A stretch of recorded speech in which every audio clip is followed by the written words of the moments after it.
You're listening to Our Daily Show with CJ Nasello on RiverBender.com.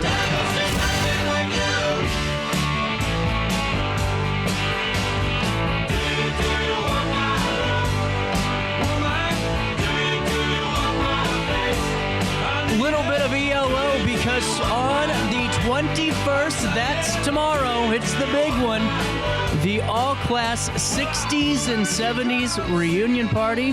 Diana, how you doing today? Pretty good. So you were in the class of 70? Yes. Back in town for the celebration? Yep, I am. Are you excited about it? I think so, yeah. You know, we were just talking. I had Dave on last year and didn't get a chance this year. But Dave, my apologies. Get on out there to the big Shabuzi tomorrow. Do you know what time it starts?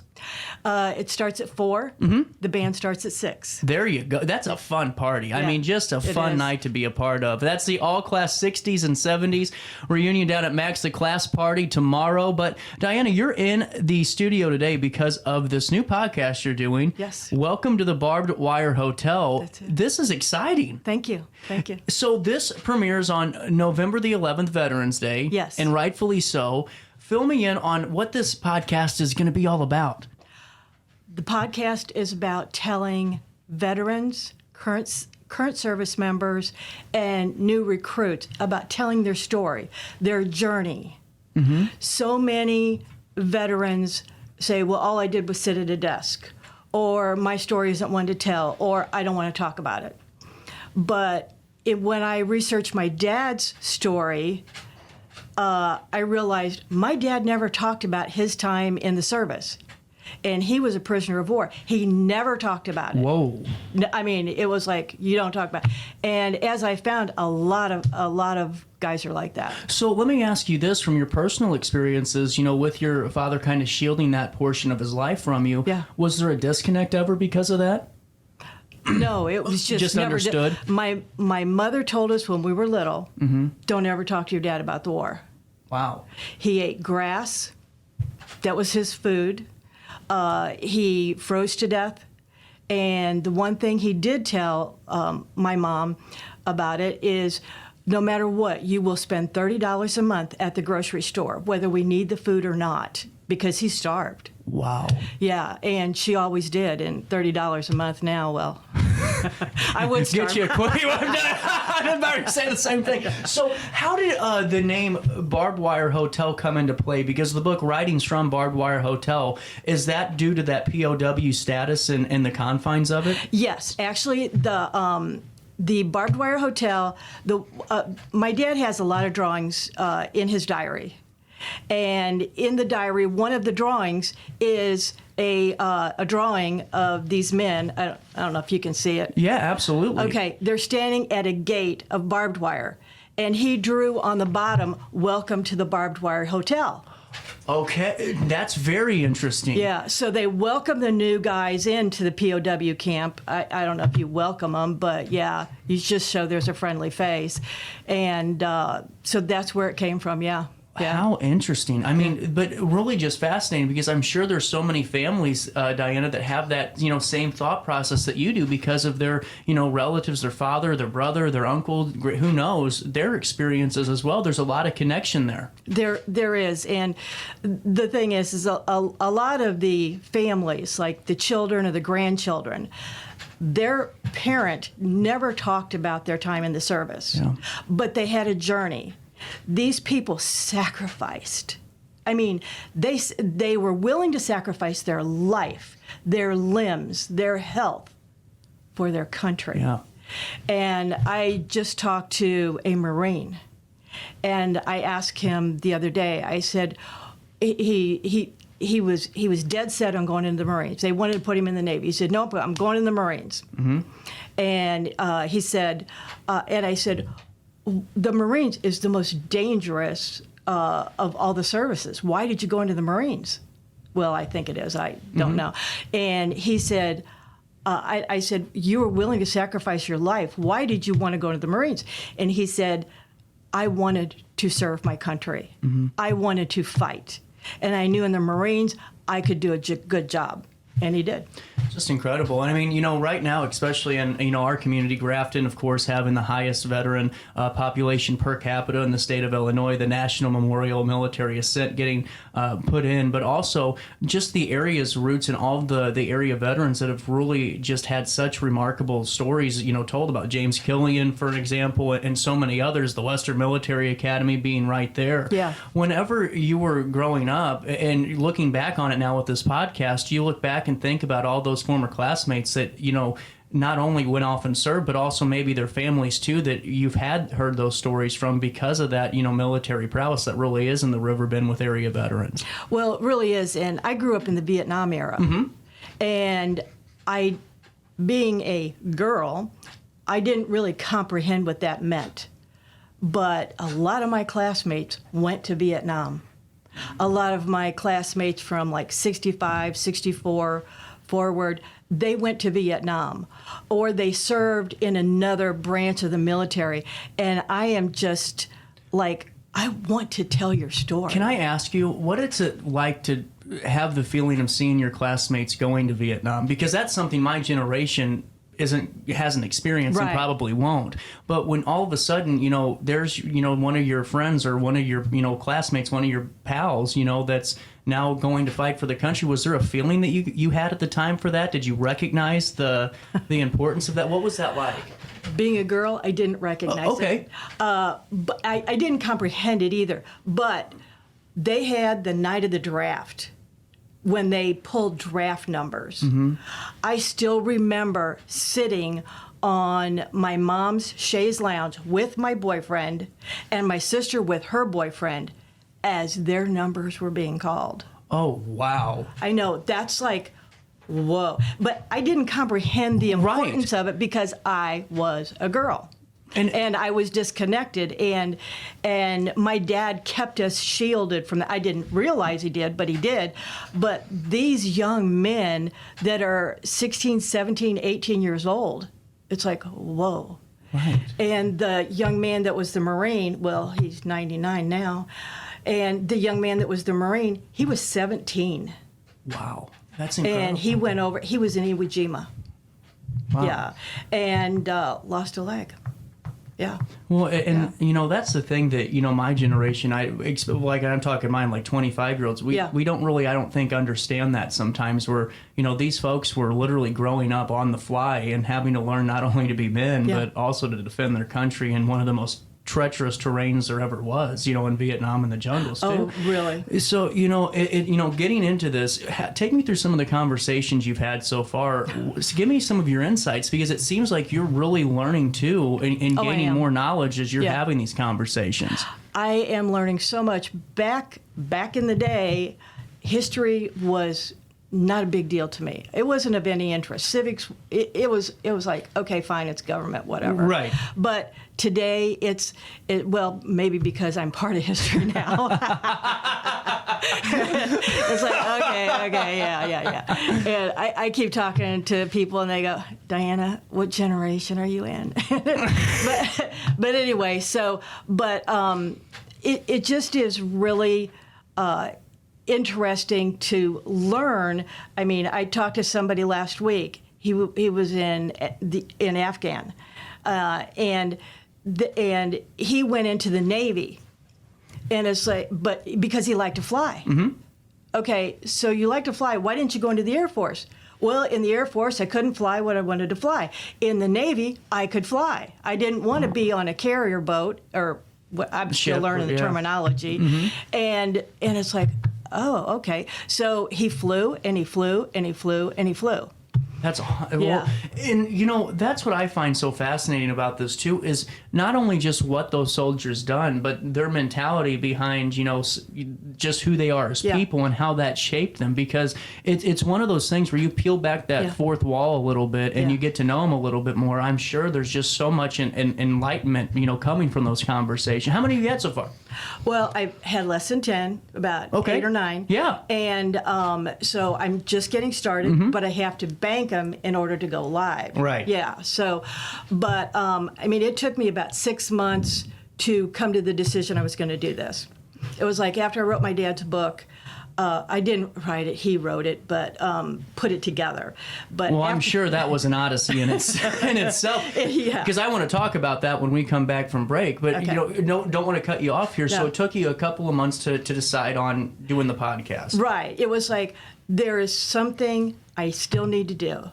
And once I came up with there was something I needed to do, then I mean, it was like, okay, I just need to commit to this. And this is how I can get the stories out like my dad's, the people that never want to talk about it. Right. Yeah. Just incredible. We're going to take a quick pause here at 10:47. A little bit of change on this 20th day of September, a Friday morning in the heart of the 618. More right after this on RiverBender.com and on Roku TV. Macias Insurance Agency, providing quality products with extremely competitive prices. As an independent provider, we source multiple companies to offer the best rates possible. Covering auto, home, business, and life insurance, our goal is to provide quality service that meets and exceeds customer expectations. You can rest easy knowing the Macias team is working round the clock to ensure that both you and the most important parts of your life are covered. Our qualified professionals make the insurance process easy so you can live carefree and focus on what matters most. Visit MaciasInsuranceAgency.com today to find out what our team can do for you.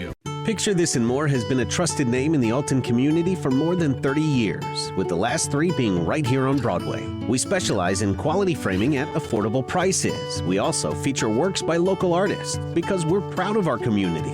If you have valued treasures to display and preserve, we're sure to have the perfect fit with our large selection of custom framing and display options. Whatever color, shape, or size, Picture This and More has the look you need. Stop by today and let us help you with your next project. For the biggest selection of pre-owned cars, trucks, and SUVs in the Riverbend, visit untold.com or stop by their location on the Homer Adams Parkway in Alton. Winner of the prestigious President's Award, Munganast Burkhardt Alton Toyota knows how to treat their customers, and they will help you find the vehicle that is perfect for you. For years, Munganast Toyota has been a fixture in the Riverbend, and now Munganast Burkhardt carries the tradition.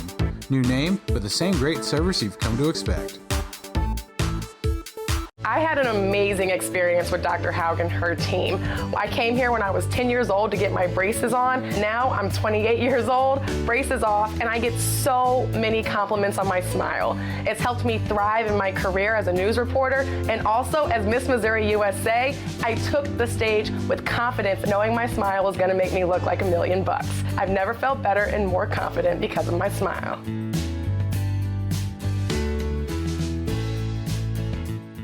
No matter the season, Play It Again Sports in Edwardsville has the gear the athletes need to get in the game. Whether you're shopping for the newest sports equipment or saving money on quality used gear, Play It Again Sports carries what you need to maximize performance to get the most out of every swing, kick, stroke, or shot. We'll even buy your used goods, paying cash on the spot. We carry all the gear for all the sports all year long. We're your hometown sporting goods store. Play It Again Sports, conveniently located at 4 Club Center Court in Edwardsville. Welcome back to our daily show. Here's CJ.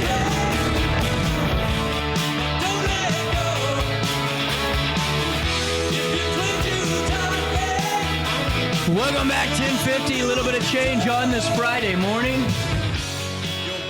Getting back to Diana, welcome to the Barbed Wire Hotel. Starts on November the 11th. That's Veterans Day. You know, getting into your book a little bit more, Diana, how long did it take to really put your dad's letters together? Because just talking to you on email, you know, hearing how they're coming from cigarette wrappers and papers and all of these things, that's got to be a little bit difficult to decipher. It is. And I didn't even know that the book existed until about 10 years ago. Really? Yeah, my sister found it in 2004 after my mom passed. But I didn't find out about it until about 10 years ago. And then she sent it to me in 2020.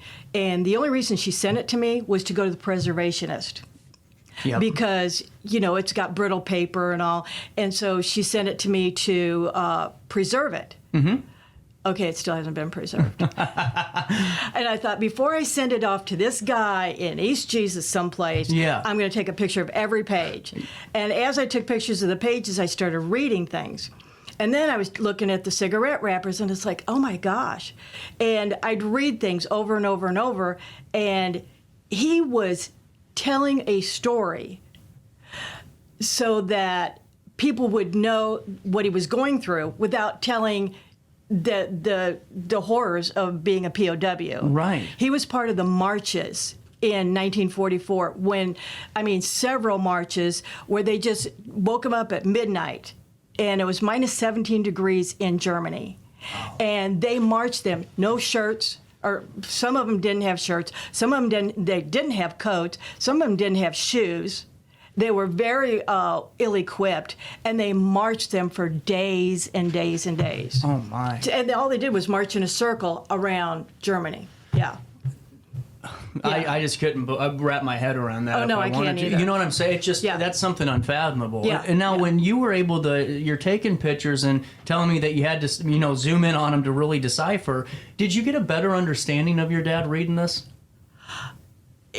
My dad took on a whole new life. That's what I was asking, because that's really, to me, would just be a mind-blowing kind of read. I mean, it was like he was a new person to me. I always thought my dad was the greatest thing since sliced bread. Right. Every man I ever dated, or boy, or whatever, had to come to what I thought of my dad. And anyway, so my dad was everything. But then seeing this part of his background, seeing what he was willing to sacrifice, he was so upset at Pearl Harbor that he immediately said, "I'm going." Really? He was a senior at Marquette, and he said, "I'm going." Wow. And so that was in December 1941. And in 1942, he graduated and immediately enlisted. That was it. That was it. And he said, "I'm going to fight for my country. I don't care. This is not right." So he stood up. He stood up. And so did a lot of his classmates. It's the greatest generation for a reason. Oh, yeah. You know? It really is. And now, how can folks, if they're interested in having their story shared, Yes. or maybe it's even a relative, a son or daughter that's a little bit interested and maybe wants to talk to their father or relative about this, how can they do that? What's the best way to kind of start that process? If someone wants to, if they would like for me to interview them, I send them a synopsis of the podcast. It says the goal, the purpose, and the end result. And the end result is going to be, everything is going to be put into a book, every interview. Really cool. And it's going to be called Those That Served. Really cool. Yeah. So, but what I do is I send them the synopsis, and I also send them a list of questions. Cool. So I don't approach you just cold. Like, you know the questions I'm going to ask you. And if it's a sensitive subject, we don't have to do it. And the other day, somebody said something during our interview, and afterwards he said, "Dana, I don't think I really should put that in there." And I said, "Fine, I'll cut it out." There you go. That's perfect. Yeah. And I get the questions on this because of being such a sensitive topic and really wanting that. Getting into this too, when are they going to come out? Is it weekly, monthly? Do you have an idea on distribution yet? I'm trying to do every week or every 2 weeks. Okay. Yeah. I'm going to put out, I'm really trying for every week to keep people interested. I'm going to have a short version of the interview and then the full length of the interview. The full length, of course, will be on YouTube and on other channels, and on social media, it'll be the shorter version. Really cool. Yeah. Well, and now it's not just Vietnam veterans you're looking for either, correct? Well, no, Afghan, Desert Storm, Desert Shield. All of them. I don't care. Iraq, I don't care. Yeah. And if you approach your parent, if they didn't want to talk about it, they don't want to talk about it. They didn't know about PTSD back then. Right. So don't just say, "Oh, you got to talk to me about it." So that's a very good point. yeah. So my daughter-in-law, she's getting her master's degree in social work, and she's been helping me on not going there. Yeah. Or if something happened and we got there, then how do I walk it back? Because I'm not trained. I ask questions, and I don't mean to go down a rabbit hole. Right. But I do want their story to be told. And my dad could not talk about his time as a prisoner of war. But through him, I found another one of his crew members, his great niece, is one of my friends on social media now, because she said, my great uncle was part of your dad's crew. He died in the march. Wow. And then another one, in this book, there's a newsletter from somebody, and one of my classmates, her husband, his dad wrote it. Oh, wow. I know. What are the connections They live there? here in That's Alton, incredible. and it's like, oh my God. And I'm interviewing him Sunday. That is really cool. Now, Yeah. how long are you going to be in town in case someone wants to, if they're in town at this class reunion or something happens and they see you, how long are you going to be here for? I'm leaving Tuesday, but Okay. I'm driving. Oh, good. So you So can I'm delay. flexible. Okay. I also can do it virtually. I don't do Zoom. Okay. But I do. I can do Skype. I can do FaceTime. I can do anything. But yeah. But I can get the story out there. And if they don't want to talk about it on video, they can write it. Really cool. Yeah, because it's going in the book. The idea is get the story out. I think that's just incredible. Thank you. This is really cool.